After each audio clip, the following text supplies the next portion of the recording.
নিজেকে সুখী দেখানোটা না খুব সহজ। তাই মানুষ তার চোখ, মুখ, কাজকর্ম, লেখা, বাস্তবে কিংবা ভার্চুয়ালি সব কিছু দিয়ে নিজেকে ফ্লেক্সিবল দেখায়, স্ট্রং দেখায়, এবং মানুষ এটাই দেখে। কিন্তু দুঃখ দেখানো কঠিন, দুঃখ জানানো কঠিন। দুঃখ সবাইকে বলা যায় না, মন খারাপের কারণ সবাইকে বলা যায় না। কেমন আছি এই জবাবে সত্যি ভালো নেই এটাও লেখা যায় না।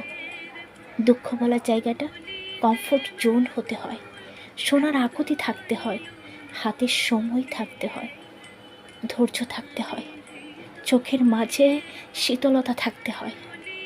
যার এই কমফোর্ট জোন আছে সে বেশি, আর যার নেই সে মূলত একা, ভীষণ একা।